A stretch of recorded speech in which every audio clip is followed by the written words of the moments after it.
Alhamdulillah kita masih diberikan umur sampai asar menikah. Mudah-mudahan sekarang dan seterusnya umur kita adalah umur yang barokah.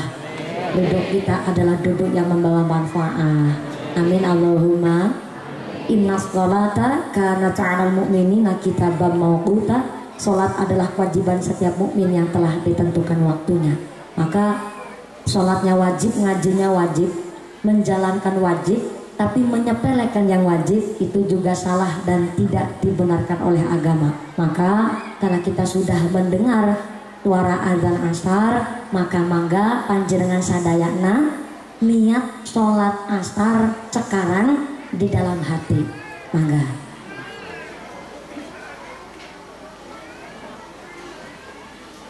Kenapa kita kok niat sholat asarnya sekarang? Supaya kita tidak dinilai oleh Allah menyepelekan hal yang wajib. Tapi setelah pengajian jangan langsung duduk, tapi langsung ambil wudhu, melaksanakan sholat asarnya.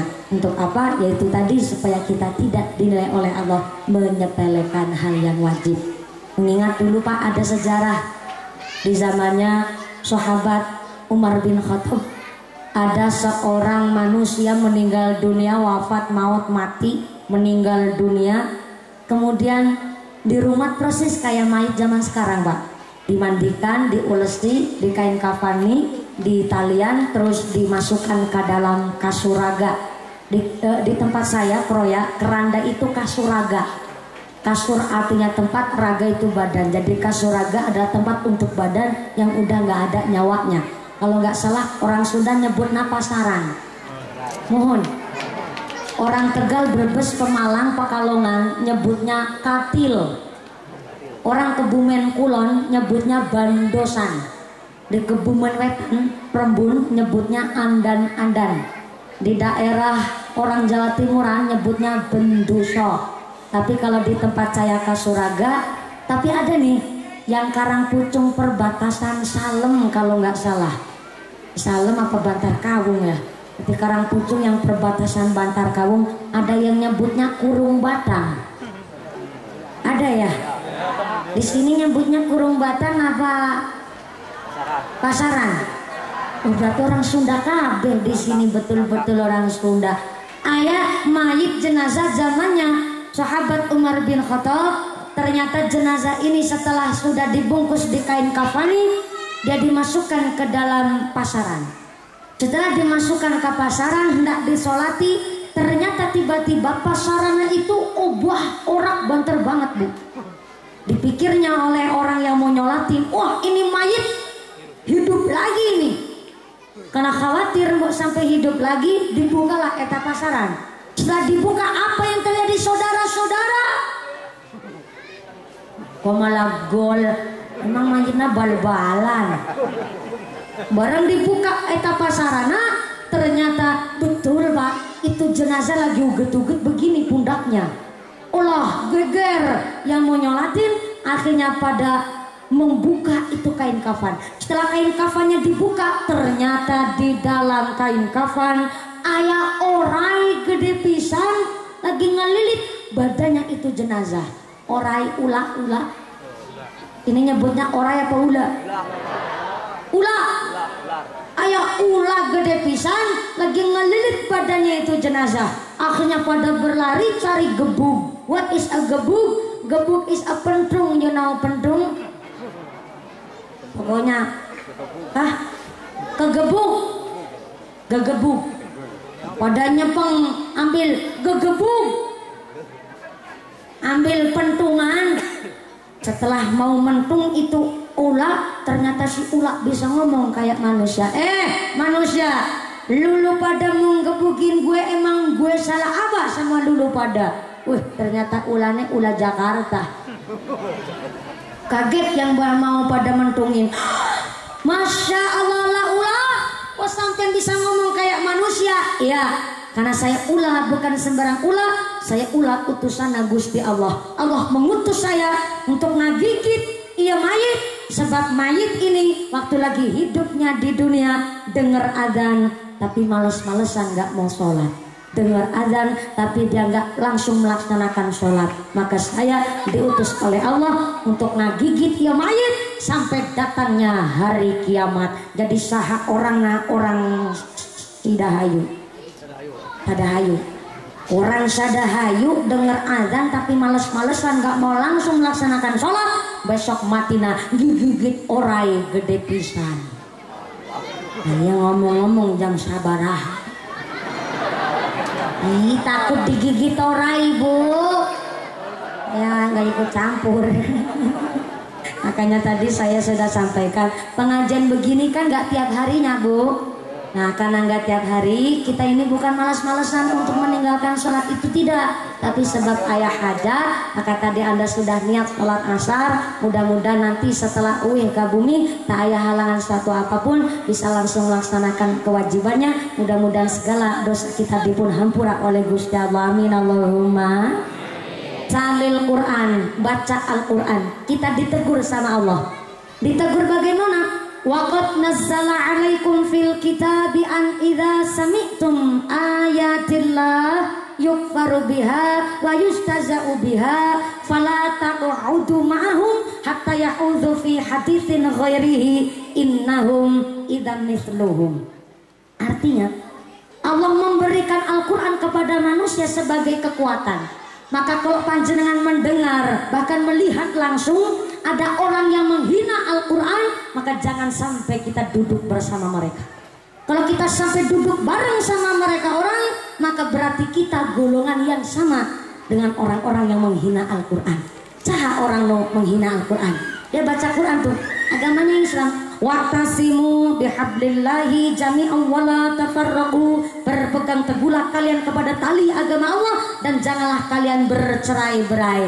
Dia Islam, ya baca Al-Quran, KTP-nya juga tertera agamanya Islam, tapi dirinya sama tetangga saling pasea, sampai tahunan gak saling menyapa, ketemu di jalan sampai sewang-sewangan, sama plengos-plengosan, bahkan gara-gara pilihan lurah. Sama tetangga sendiri gak saling sapa, tuh yang namanya ngecek sama Al-Quran, menghina sama Al-Quran. Lo ngerti rukun kewajiban sama tetangga, gara-gara pilihan luarah sampai pasea, itu namanya ngecek tuh sama Al-Quran, menghina sama Al-Quran. Dia ngomong begini, tuh langsung petirnya nyamber ya. Kenapa alam pun setuju, sepakat nih. Soalnya naon, baca Al-Quran, dia tahu dirinya Islam, tapi kok malah pasnya sama tetangga. Maka maaf, saya ngomong begini, saya dikritik sama orang. Padahal saya menyampaikan barang hak, saya menyampaikan bukan yang batil, saya menyampaikan barang hak. Tapi dia bilang, lah mumpuni, gak gitu-gitu amat. Yang namanya masyarakat, saya punya prinsip, lo jual gue beli, kamu tanya saya jawab. Tapi kalau kamu nggak tanya duluan, ngapain saya tanya? Apa benar orang Islam macam begitu Pak? Apa benar? Benar, tapi benar menurut sorangan. Dia Islam, punya prinsip, lo jual gue beli, kamu masihan saya terima. Tapi kalau kamu nggak masihan dulu, ngapain saya ikut masihan? Apa benar orang Islam begitu Pak? Benar, tapi benar menurut sorangan, tidak di dalam Islam. Kanjeng Nabi maksum, bersih dari dosa, jelas langsung ditanggung sorga. Tapi kanjeng Nabi memberikan contoh yang luar biasa. Ketika kanjeng Nabi disakiti, beliau tetap berbuat baik sama yang mendolimi. Tetap beliau berusaha sekuat tenaga bagaimana merangkul masyarakat supaya Islam berkembang dengan baik. Maka sorga akan diisi dengan orang-orang yang ketika dia disakiti tapi mampu tetap berbuat baik kepada yang nyakiti. Bukan susah banget Pak.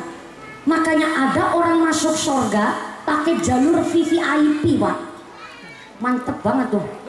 Masuk sorga pakai jalur VVIP, dihisap nggak terlalu repot, nggak riuh dia dihisap.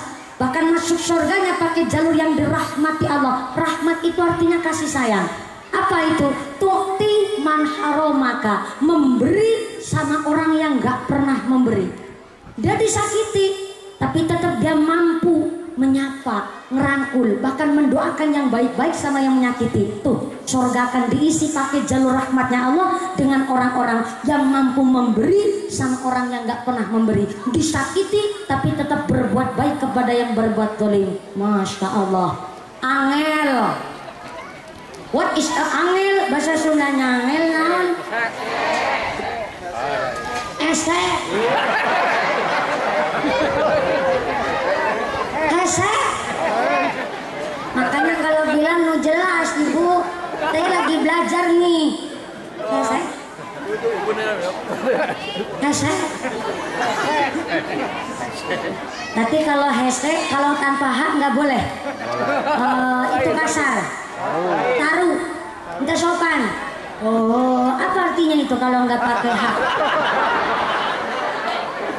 Nah, saya nggak tahu tuh. Oh, yang tahu cuma laki sorangan. Oh, yang tahu cuma laki sorangan. Aduh, udah nggak usah, saya nggak usah tahu berarti. Hese harus pakai haknya. Hese masuk surga pakai jalur yang dirahmati Allah. Hese bagi orang-orang yang mau nggak ikut aturan.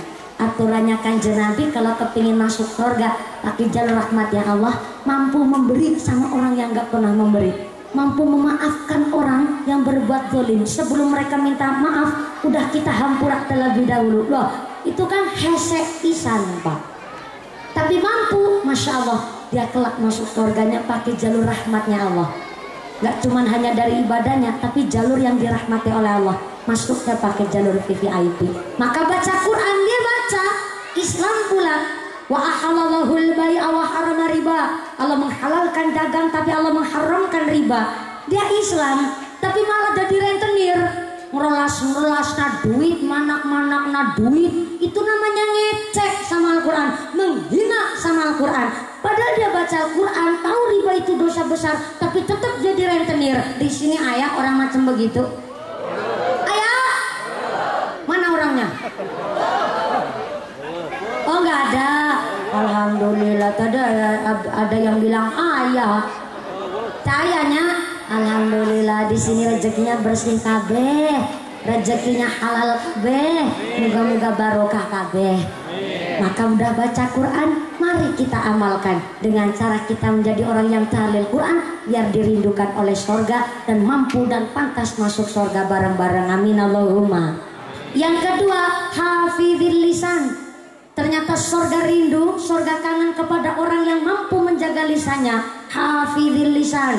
Man kana yu'minu billahi wal yawmil akhir falyaqul khairan aw liyasmut. Yang iman kepada Allah, iman kepada hari akhir, maka hendaklah bilang yang baik-baik, ngomong nu sae, jangan sampai nu goreng. Kalau belum mampu ngomong nu sae, lebih becik, diam, cicing wae.